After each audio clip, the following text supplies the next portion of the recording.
قبا میں تشریف آوری دوشنبہ 8 ربیع الاول 14 نبوت یعنی 1 ہجری بمطابق 23 ستمبر 622 کو رسول اللہ صلی اللہ علیہ وسلم قبا میں وارد ہوئے۔ حضرت عروہ بن زبیر رضی اللہ تعالیٰ عنہ کا بیان ہے کہ مسلمانان مدینہ نے مکہ سے رسول اللہ صلی اللہ علیہ وسلم کی روانگی کی خبر سن رکھی تھی، اس لیے لوگ روزانہ صبح ہی صبح حرہ کی طرف نکل جاتے اور آپ صلی اللہ علیہ وسلم کی راہ تکتے رہتے۔ جب دوپہر کو دھوپ سخت ہو جاتی تو واپس چلے آتے۔ ایک روز طویل انتظار کے بعد لوگ اپنے اپنے گھروں کو پہنچ چکے تھے کہ ایک یہودی نے اپنے کسی ٹیلے پر کچھ دیکھنے کے لیے چڑھا۔ کیا دیکھتا ہے کہ رسول اللہ صلی اللہ علیہ وسلم اور آپ صلی اللہ علیہ وسلم کے رفقا سفید کپڑوں میں ملبوس، جن سے چاندنی چھٹک رہی تھی، تشریف لا رہے ہیں۔ اس نے خود ہو کر نہایت بلند آواز سے کہا، عرب کے لوگوں، یہ رہا تمہارا نصیب جس کا تم انتظار کر رہے تھے۔ یہ سنتے ہی مسلمان ہتھیاروں کی طرف دوڑ پڑے اور ہتھیار سر دھج کر استقبال کے لیے امٹ پڑے۔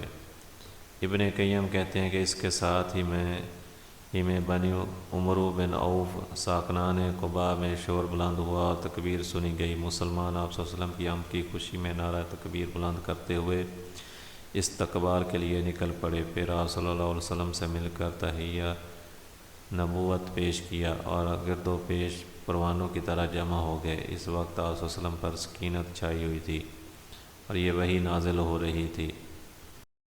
فَإِنَّ اللَّهَ وَمَوْلَاهُ وَجِبْرِيلُ وَصَالِحُ الْمُؤْمِنِينَ وَالْمَلَائِكَةُ بَعْدَ ذَلِكَ ظَهِيرٌ۔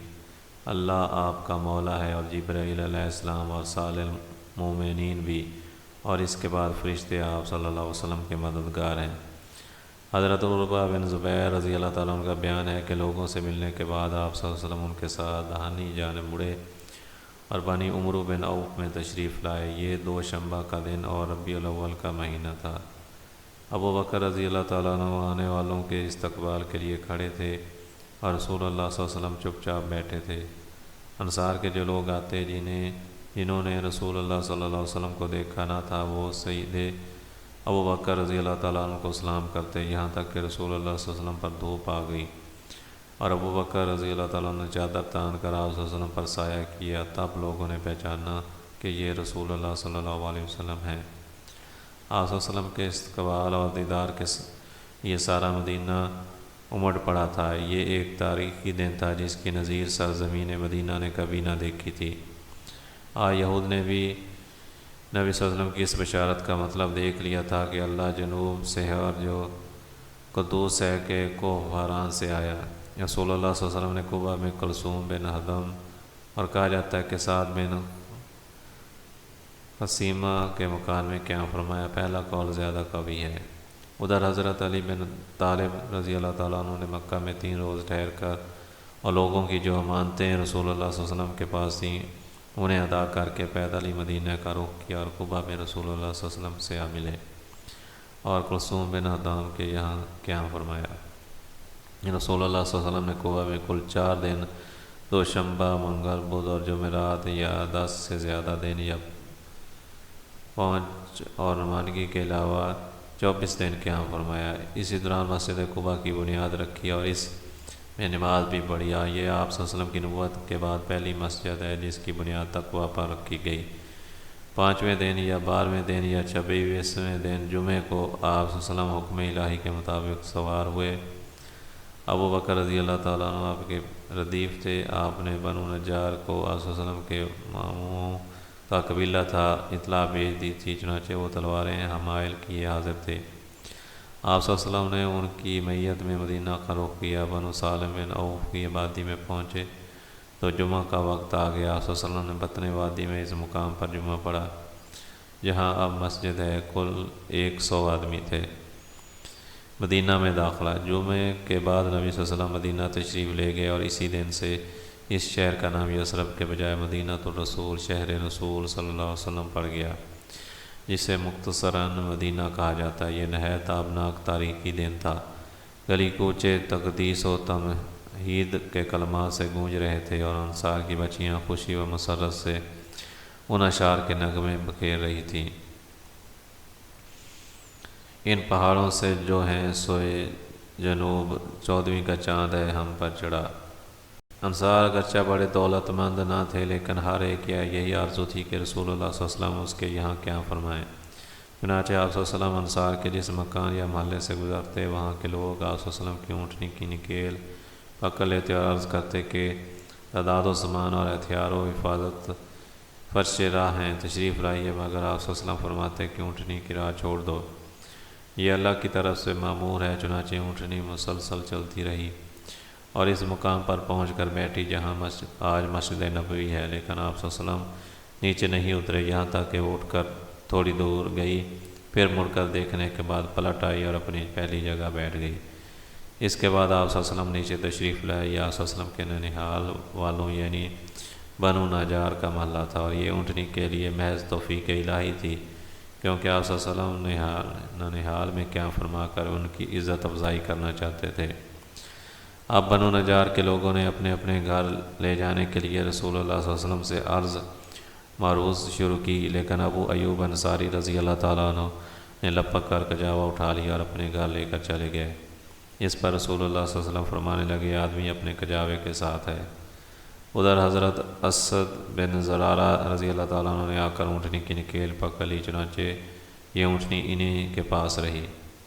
صحیح بخاری میں حضرت انس رضی اللہ تعالیٰ عنہ سے مروی ہے کہ نبی صلی اللہ علیہ وسلم نے فرمایا، ہمارے کسی آدمی کا گھر زیادہ قریب ہے، تو حضرت ابو ایوب انصاری نے کہا کہ میرا، اے اللہ کے رسول، یہ رہا میرا مکان اور یہ رہا میرا دروازہ۔ آپ صلی اللہ علیہ وسلم نے فرمایا، جاؤ اور ہمارے لیے قیلولہ کی جگہ تیار کرو۔ انہوں نے عرض کیا، آپ دونوں حضرات تشریف لے چلیں اور اللہ برکت دے۔ چند دن آپ صلی اللہ علیہ وسلم کی زوجہ محترمہ ام المومنین حضرت سودا رضی اللہ تعالیٰ عنہا اور آپ صلی اللہ علیہ وسلم کی دونوں صاحبزادیاں حضرت فاطمہ اور ام کلثوم اور حضرت اسامہ بن زید اور ام ایمن بھی آ گئیں۔ ان سب کو حضرت عبداللہ بن ابی بکر رضی اللہ تعالیٰ عنہ آل ابی بکر کے ساتھ، جن میں حضرت عائشہ بھی تھیں، لے کر آئے تھے۔ البتہ نبی صلی اللہ علیہ وسلم کی ایک صاحبزادی حضرت زینب حضرت ابو العاص کے پاس باقی رہ گئیں، انہوں نے آنے نہیں دیا اور وہ جنگ بدر کے بعد تشریف لا سکیں۔ حضرت عائشہ رضی اللہ تعالیٰ عنہ کا بیان ہے کہ رسول اللہ صلی اللہ علیہ وسلم مدینہ تشریف لائے تو حضرت ابو بکر اور حضرت بلال کو بخار آ گیا۔ میں نے ان کی خدمت میں حاضر ہو کر دریافت کیا کہ ابا جان آپ کا کیا حال ہے، اور اے بلال آپ کا کیا حال ہے؟ وہ فرماتی ہیں کہ جب حضرت ابو بکر کو بخار آتا تو یہ شعر پڑھتے، ہر آدمی سے اس کے اہل کے اندر صبح بخیر کہا جاتا ہے، حالانکہ موت اس کے جوتے کے تسمے سے بھی زیادہ قریب ہے۔ اور حضرت بلال رضی اللہ تعالیٰ عنہ کی حالت کچھ سنبھلتی تو وہ اپنی کربناک آواز بلند کرتے اور کہتے، کاش میں جانتا کہ کوئی رات وادی مکہ میں گزار سکوں گا اور میرے گرد اذخر اور جلیل گھاس ہوگی، اور کیا کسی دن مجنہ کے چشمے پر وارد ہو سکوں گا اور مجھے شامہ اور طفیل پہاڑ دکھائی پڑیں گے۔ حضرت عائشہ رضی اللہ تعالیٰ عنہ کہتی ہیں کہ میں نے رسول اللہ صلی اللہ علیہ وسلم کی خدمت میں حاضر ہو کر اس کی خبر دی تو آپ صلی اللہ علیہ وسلم نے فرمایا، اے اللہ ہمارے نزدیک مدینہ کو اسی طرح محبوب کر دے جیسے مکہ محبوب تھا یا اس سے بھی زیادہ، اور مدینہ کی فضا صحت بخش بنا دے، اور اس کے سا اور مد غلے کے پیمانوں میں برکت دے، اور اس کا بخار منتقل کر جفا پہنچا دے۔ اللہ نے آپ صلی اللہ علیہ وسلم کی دعا سن لی اور حالات بدل گئے، یہاں تک کہ حیات طیبہ کی ایک قسم اور اسلامی دعوت کا ایک دور یعنی مکی دور پورا ہو جاتا ہے۔ مدنی زندگی۔ مدنی عہد کو 3 مرحلوں پر تقسیم کیا جا سکتا ہے۔ پہلا مرحلہ جس میں فتنے اور اضطرابات برپا کیے گئے اور اندر سے رکاوٹیں کھڑی کی گئیں اور باہر سے دشمنوں نے مدینہ کو صفحاتی سے مٹانے کے لیے چڑھائیاں کی۔ یہ مرحلہ صلح حدیبیہ ذی قعدہ 6 ہجری پر ختم ہو جاتا ہے۔ دوسرا مرحلہ جس میں بت پرست قیادت کے ساتھ صلح ہوئی، یہ فتح مکہ رمضان 8 ہجری پر منتہا ہوتا ہے۔ یہی مرحلہ شاہان عالم کو دعوت دین پیش کرنے کا بھی مرحلہ ہے۔ تیسرا مرحلہ جس میں خلقت اللہ کے دین میں فوج در فوج داخل ہوئی، یہی حال مدینہ میں قوموں اور قبیلوں کے وفود کی آمد کا بھی مرحلہ ہے۔ یہ مرحلہ رسول اللہ صلی اللہ علیہ وسلم کی حیات مبارکہ کے اخیر یعنی ربیع الاول 11 ہجری تک محیط ہے۔ پہلا مرحلہ ہجرت کے وقت مدینہ کے حالات۔ ہجرت کا مطلب صرف یہی نہیں تھا کہ فتنے اور تمسخر کا نشانہ بننے سے نجات حاصل کر لی جائے، بلکہ اس میں یہ مفہوم بھی شامل تھا کہ ایک پرامن علاقے کے اندر ایک نئے معاشرے کی تشکیل میں تعاون کیا جائے۔ اس لیے ہر صاحب استطاعت مسلمان پر فرض قرار پایا تھا کہ اس وطن جدید کی تعمیر میں حصہ لیں اور اس کے پختگی، حفاظت اور رفعت و شان میں اپنی کوشش کریں۔ یہ بات تو قطعی طور پر معلوم ہے کہ رسول اللہ صلی اللہ علیہ وسلم اس معاشرے کی تشکیل کے امام، قائد اور رہنما تھے، اور کسی نزاع کے بغیر سارے معاملات کی باغ دوڑ آپ صلی اللہ علیہ وسلم ہی کے ہاتھ میں تھی۔ مدینہ میں رسول اللہ صلی اللہ علیہ وسلم کو 3 طرح کی قوموں سے سابقہ درپیش تھا، جن میں سے ہر ایک کے حالات دوسرے سے بالکل جداگانہ تھے، اور ہر ایک قوم کے تعلق سے کچھ خصوصی مسائل تھے جو دوسری قوموں کے مسائل سے مختلف تھے۔ یہ تینوں اقوام حسب ذیل تھیں۔ نمبر 1، آپ صلی اللہ علیہ وسلم کے پاک باز صحابہ کرام رضی اللہ تعالیٰ عنہم اجمعین کی منتخب اور ممتاز جماعت۔ نمبر 2، مدینہ کے قدیم اور اصلی قبائل سے تعلق رکھنے والے مشرکین جو اب تک ایمان نہیں لائے تھے۔ نمبر 3، یہود۔ الف، صحابہ کرام رضی اللہ تعالیٰ عنہ کے تعلق سے آپ صلی اللہ علیہ وسلم کو جن مسائل کا سامنا تھا، ان کی توضیح یہ ہے کہ ان کے لیے مدینہ کے حالات مکہ کے حالات سے قطعی طور پر مختلف تھے۔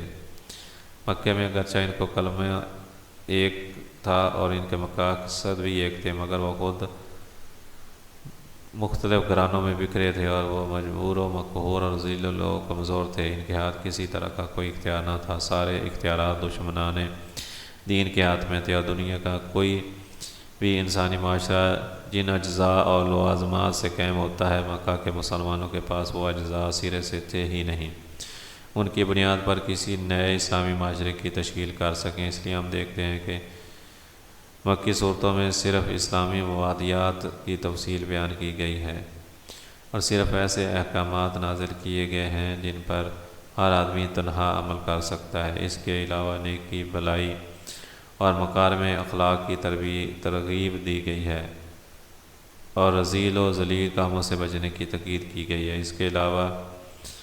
اس کے برخلاف مدینہ میں مسلمانوں کے زمام کار پہلے ہی دن سے خود ان کے ہاتھ میں تھیں، ان پر کسی دوسرے کا تسلط نہ تھا۔ اس لیے اب وقت آ گیا کہ مسلمان تہذیب و عمرانیات، معاشیات اور اقتصادیات، سیاست و حکومت، صلح و جنگ کے مسائل کا سامنا کریں، اور ان کے لیے حلال و حرام اور عبادات و اخلاق وغیرہ مسائل زندگی کی بھرپور تنقیح کی جائے۔ وقت آ گیا کہ مسلمان ایک نیا معاشرہ یعنی اسلامی معاشرہ تشکیل کریں جو زندگی کے تمام مرحلوں میں جاہلی معاشرے سے مختلف ہو اور عالم انسانی کے اندر موجود کسی بھی دوسرے معاشرے سے ممتاز ہو، اور اس دعوت اسلامی کا نمائندہ جس کی راہ میں مسلمانوں نے 13 سال تک طرح طرح کی مصیبتیں اور مشقتیں برداشت کی تھیں، ظاہر ہے اس طرح کے کسی معاشرے کی تشکیل ایک دن یا ایک مہینے یا ایک سال میں نہیں ہو سکتی، بلکہ اس کے لیے ایک طویل مدت درکار ہوتی ہے تاکہ اس میں آہستہ آہستہ درجہ بدرجہ احکام صادر کیے جائیں اور قانون سازی کا کام مشق و تربیت اور عملی نفاذ کے ساتھ ساتھ مکمل کیا جائے۔ اور اب یہاں تک احکام قوانین صادر اور فراہم کرنے کا معاملہ ہے تو اللہ تعالیٰ خود اس کا کفیل تھا، اور جہاں تک ان احکام کے نفاذ اور مسلمانوں کی تربیت اور رہنمائی کا معاملہ ہے تو اس پر رسول اللہ صلی اللہ علیہ وسلم مامور تھے۔ چنانچہ ارشاد ہے، وہی ہے جس نے امیوں میں خود انہی کے اندر سے ایک رسول بھیجا جو ان پر اللہ کی آیتیں تلاوت کرتا ہے اور انہیں پاک صاف کرتا ہے اور انہیں کتاب و حکمت سکھاتا ہے، اور یہ لوگ یقیناً پہلے کھلی گمراہی میں تھے۔ ادھر صحابہ کرام رضی اللہ تعالیٰ عنہ کا یہ حال تھا کہ آپ صلی اللہ علیہ وسلم کی طرف ہمتاً متوجہ رہتے اور جو حکم صادر ہوتا ہے اس سے اپنے آپ کو آراستہ کر کے خوشی محسوس کرتے، جیسا کہ ارشاد ہے، جب ان پر اللہ کی آیات تلاوت کی جاتی تو ان کے ایمان کو بڑھا دیتی ہیں۔ چونکہ ان سارے مسائل کی تفصیل ہمارا موضوع میں داخل نہیں، اس لیے ہم اس پر بقدر ضرورت گفتگو کریں گے۔ بہرحال یہی سب سے عظیم مسئلہ تھا جو رسول اللہ صلی اللہ علیہ وسلم کو مسلمانوں کے تعلق سے درپیش تھا، اور بڑے پیمانے پر یہی دعوت اسلامیہ اور رسالت محمدیہ صلی اللہ علیہ وسلم کا مقصود بھی تھا۔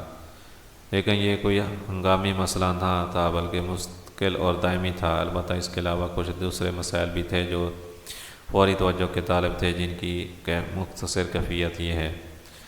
مسلمانوں کی جماعت میں 2 طرح کے لوگ تھے، ایک وہ جو خود اپنی زمین، اپنے مکان اور اپنے اموال کے اندر رہ رہے تھے، اس بارے میں ان کو اس سے زیادہ فکر نہ تھی جتنی کسی آدمی کو اپنے اہل و عیال میں امن و سکون کے ساتھ رہتے ہوئے کرنی پڑتی ہے۔ یہ انصار کا گروہ تھا اور ان میں پشت ہا پشت سے باہمی بڑی مستحکم عداوتیں اور نفرتیں چلی آ رہی تھیں۔ ان کے پہلو بہ پہلو دوسرا گروہ مہاجرین کا تھا جو انصاری صحبتوں سے محروم تھے اور لٹ پٹ کر کسی نہ کسی طرح تن بہ تقدیر مدینہ پہنچ گئے۔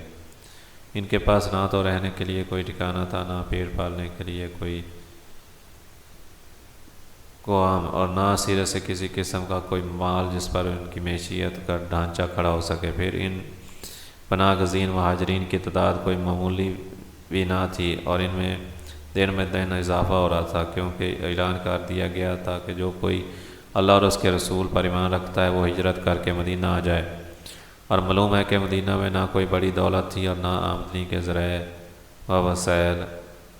چنانچہ مدینہ کا اقتصادی توازن بگڑ گیا اور اسی تنگ ترشی میں اسلام دشمن قوتوں نے بھی مدینہ کا اقتصادی بائیکاٹ کر دیا، جس سے درآمدات بند ہو گئی اور حالات انتہائی سنگین ہو گئے۔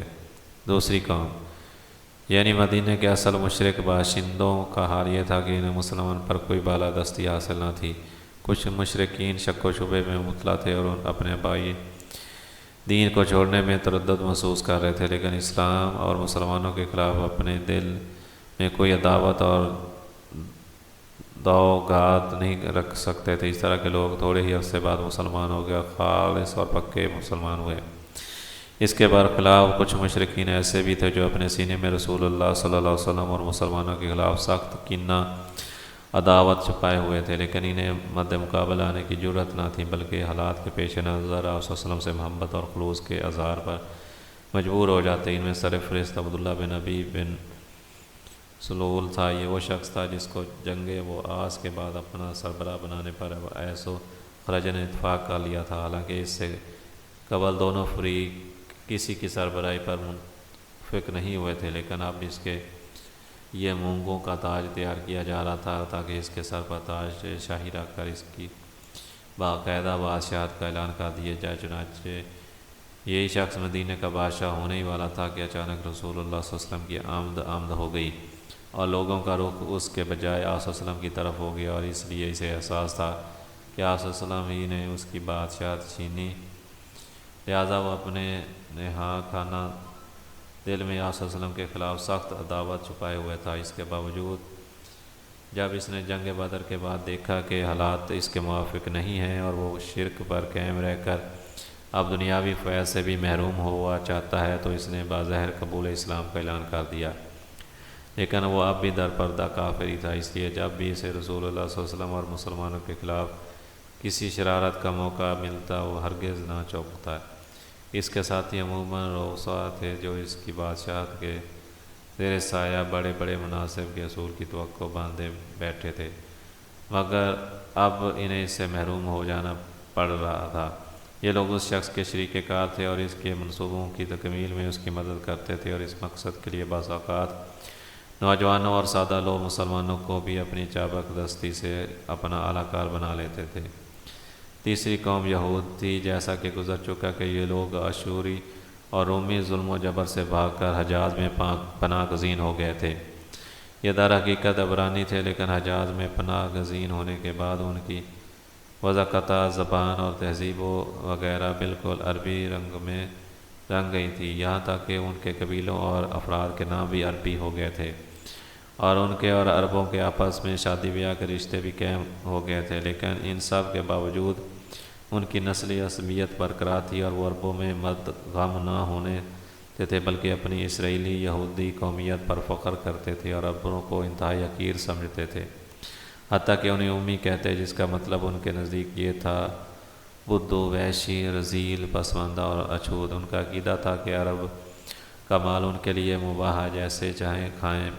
چنانچہ اللہ کا ارشاد ہے، انہوں نے کہا ہم پر امیوں کے معاملے میں کوئی راہ نہیں، یعنی امیوں کا مال کھانے میں ہماری کوئی پکڑ نہیں۔ ان یہودیوں نے اپنے دین کی اشاعت کے لیے کوئی سرگرمی نہیں پائی، لے دے کہ ان کے پاس دین کی جو پونجی رہ گئی تھی وہ فالگیری، جادو اور جھاڑ پھونک وغیرہ، انہی چیزوں کی بدولت وہ اپنے آپ کو صاحب علم و فضل اور روحانی قید و پیشوا سمجھتے تھے۔ یہودیوں کی وہ دولت کمانے کے فنون میں بڑی مہارت تھی۔ غلے، کھجور، شراب اور کپڑے کی تجارت انہی کے ہاتھ میں تھی، اور یہ لوگ غلے، کپڑے اور شراب درآمد کرتے تھے اور کھجور برآمد کرتے تھے۔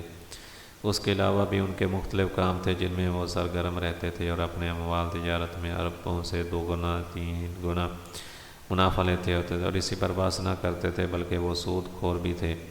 اس لیے وہ عرب شیوخ اور سرداروں کو سودی قرض کے طور پر بڑی بڑی رقمیں دیتے تھے، جنہیں یہ سردار اصول شہرت کے لیے اپنی مداح سرائی کرنے والے شعراء وغیرہ پر بالکل فضول اور بے دریغ خرچ کر دیتے تھے۔ ادھر یہود ان رقموں کے عوض ان سرداروں سے ان کی زمینیں، کھیتیاں اور باغات وغیرہ رکھوا لیتے تھے، اور چند سال گزرتے گزرتے ان کے مالک بن بیٹھتے تھے۔ یہ لوگ سیسہ کاریوں اور سازشوں اور جنگ و فساد کی آگ بھڑکانے میں بھی بڑے ماہر تھے۔ ایسی باریکی سے ہمسایہ قبائل میں دشمنی کے بیج بوتے اور ایک کو دوسرے کے خلاف بھڑکاتے کہ ان قبائل کو احساس تک نہ ہوتا۔ اس کے بعد ان قبائل میں پہم جنگ برپا رہتی، اور اگر خدا نخواستہ جنگ کی یا اکثر پڑتی دکھائی دیتی تو یہود کی خفیہ انگلیاں پھر حرکت میں آ جاتی اور جنگ پھر بھڑک اٹھتی۔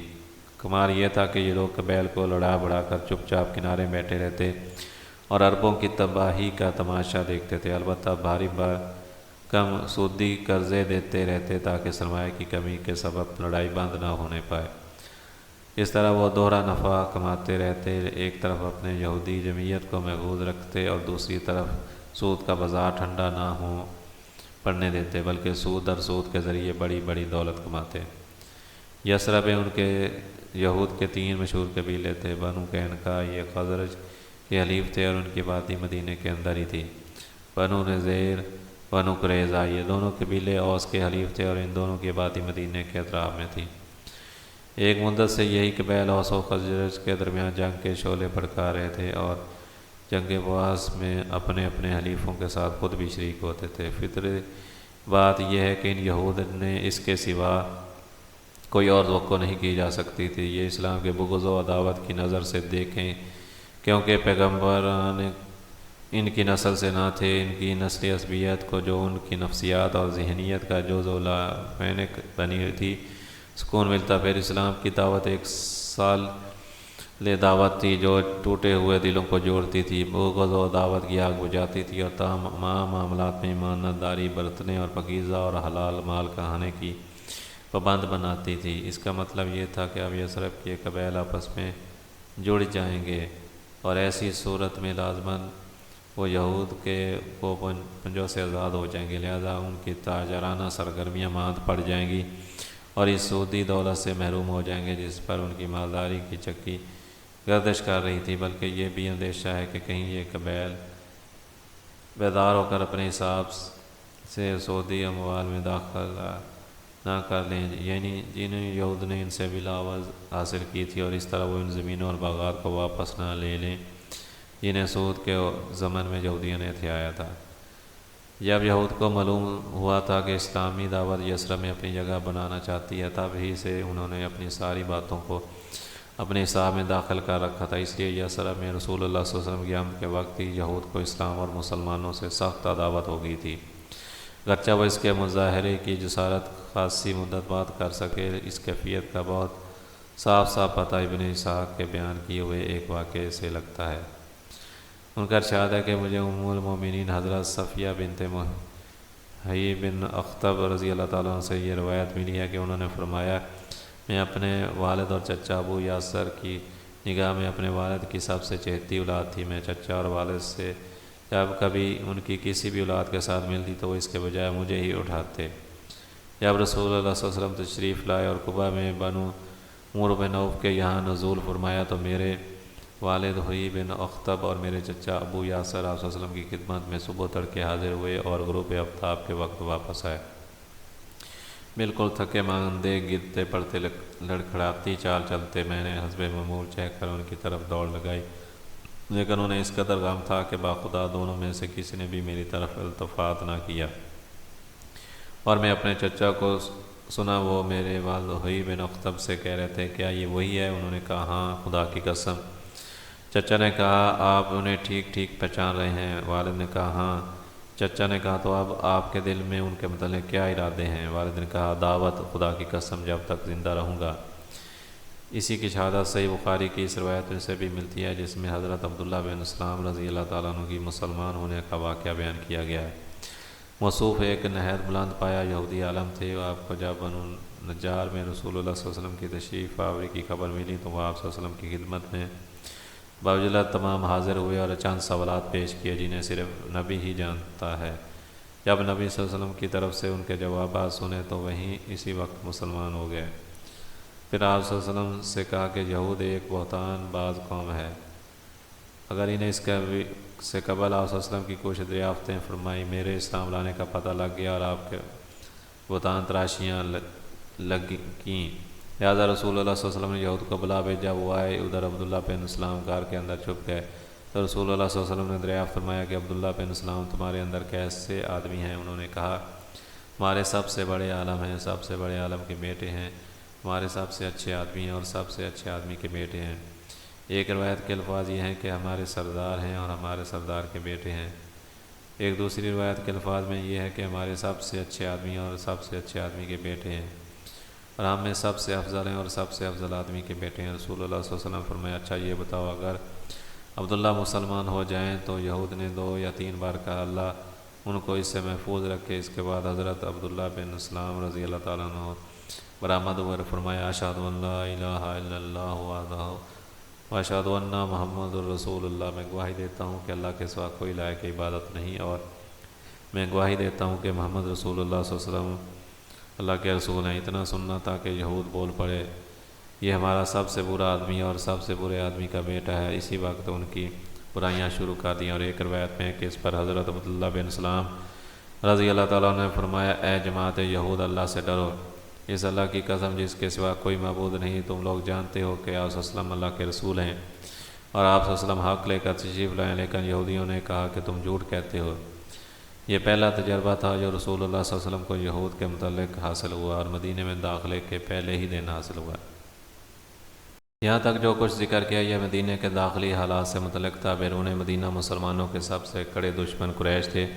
13 سال تک جب کہ مسلمان ان کے زیر دست تھے، دشت مچانے، دھمکی دینے اور تنگ کرنے کے تمام ہتھ کنڈے استعمال کر چکے تھے، طرح طرح کی سختیاں اور مظالم کر چکے تھے، منظم اور وسیع پروپیگنڈے اور نہایت صبر آزما نفسیاتی حربے استعمال میں لا چکے تھے۔ پھر جب مسلمانوں نے مدینہ ہجرت کی تو قریش نے ان کی زمینیں، مکانات اور مال و دولت سب کچھ ضبط کر لیا، اور مسلمان ان کے اہل و عیال کے درمیان رکاوٹ بن کر کھڑے ہو گئے، بلکہ جس کو پا سکے قید کر کے طرح طرح کی اذیتیں دی۔ پھر اسی پر بس نہ کیا بلکہ سربراہ دعوت حضرت رسول اللہ صلی اللہ علیہ وسلم کو قتل کرنے اور آپ صلی اللہ علیہ وسلم کی دعوت کو بن سے اکھاڑنے کے لیے خوفناک سازشیں کی اور اسے روبہ عمل لانے کے لیے اپنی ساری صلاحیتیں صرف کر دیں۔ جب مسلمان کسی طرح بچ بچا کر کوئی 500 کلومیٹر دور مدینہ کی سرزمین پہنچے تو قریش نے اپنے ساتھ کا فائدہ اٹھاتے ہوئے گھناؤنا سیاسی کردار انجام دیا، یعنی چونکہ حرم کے باشندے اور بیت اللہ کے پڑوسی تھے، اس کی وجہ سے انہیں اہل عرب کے درمیان دینی قیادت اور دنیاوی ریاست کا منصب حاصل تھا۔ اس لیے انہوں نے جزیرۃ العرب کے دوسرے مشرکین کو بھڑکا کر اور ورگلا کر مدینہ کا تقریباً مکمل باغی کاٹ کرا دیا، جس کی وجہ سے مدینہ کی درآمدات نہایت مختصر رہ گئی، جبکہ وہاں مہاجرین پناہ گزینوں کی تعداد روز بروز بڑھتی جا رہی تھی۔ در حقیقت مکے کے ان سرکشوں اور مسلمانوں کے اس نئے وطن کے درمیان حالت جنگ قائم ہو چکی تھی، اور یہ نہایت امکانہ بات ہے کہ اس جھگڑے کا الزام مسلمانوں کے سر ڈالا جائے۔ مسلمانوں کو حق پہنچتا تھا کہ جس طرح ان کے اموال ضبط کیے گئے اسی طرح وہ بھی ان سرکشوں کے اموال ضبط کریں، جس طرح انہیں ستایا گیا اسی طرح وہ بھی ان سرکشوں کو ستائیں، اور جس طرح مسلمانوں کی زندگیوں کے آگے رکاوٹیں کھڑی کی گئیں اسی طرح مسلمان بھی ان سرکشوں کی زندگی کے آگے رکاوٹیں کھڑی کر دیں۔ ان سرکشوں کو جب جیسے کو تیسا والا بدلہ دیں تاکہ انہیں مسلمان کو تباہ کرنے اور بے بن سے اکھاڑنے کا موقع نہ مل سکے۔ یہ تھے وہ قضایہ اور مسائل جن سے رسول اللہ صلی اللہ علیہ وسلم کو مدینہ تشریف لانے کے بعد بحیثیت رسول ہادی اور امام و قائد واسطہ درپیش تھا۔ رسول اللہ صلی اللہ علیہ وسلم نے ان تمام مسائل کے تئیں مدینہ میں پیغمبرانہ کردار اور قائدانہ رول ادا کیا، اور جو قوم نرمی و محبت یا سختی اور درستی میں جس سلوک کی مستحق تھی اس کے ساتھ وہی سلوک کیا، اور اس میں کوئی شبہ نہیں کہ رحمت و محبت کا پہلو سختی اور درستی پر غالب تھا، یہاں تک کہ چند برسوں بعد زمام کار اسلام اور اہل اسلام کے ہاتھ آ گئی، اور اگلے صفحات میں انہی باتوں کی تفصیل کی جائیں گی۔